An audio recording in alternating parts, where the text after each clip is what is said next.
Hello and welcome back to Analysis Review.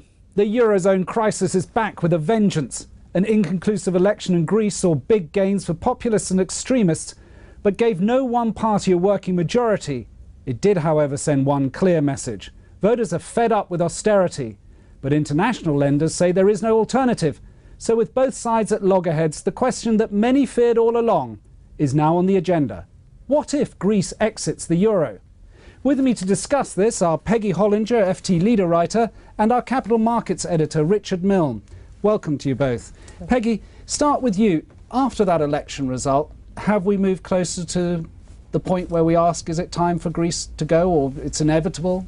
Well, I think there has to be a risk, doesn't there, after the election this weekend? I mean, one of the real key questions here is just how badly do the Greeks want to stay in the euro? It's up to them to decide. 70% say that they want to stay in the euro, and yet they vote in a collection, diverse collection of political parties, many anti-austerity. They haven't made up their minds yet. Right, but it's still, ultimately, they've got to make the decision. They have to make the decision. Yeah. It's up to them to decide. Right.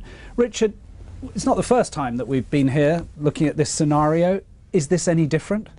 Well, yeah, I think both from the policymaker side and the market side, every time something happens with Greece, people hope it's the last time we're going to have to deal with Greece, and it just comes back again and again.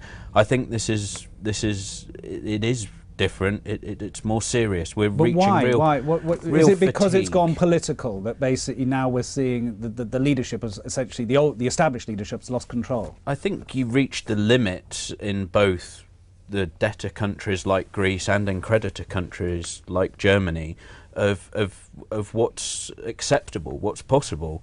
And you also see, you know, if Greece were to leave the euro, I mean, it's not going to do it in a nice, smooth way. This is going to be messy. It's going to be horrible. The question is just how horrible. You could say markets have now had quite a long time to prepare. I mean, put bluntly, do they care anymore? One hears that a lot of the banks have written down their stuff, their exposures to. And there is an argument that it wouldn't be as disastrous for the Eurozone if Greece exited now, as opposed to 2 years ago, when we were in a much worse state to actually deal with it. We've had 2 years to think about it. We've had 2 years to plan for it. Clearly, there must be a plan B for an exit of Greece. We all want Greece to stay in. But if it has to go, it has to go. And I think that actually we're much more resilient. Well, and I think you saw that when Greece did default just a couple of months ago. You did see that resilience. But there is still that Lehman question, in the sense we sort of prepared ourselves for that default. But I don't think controlled default.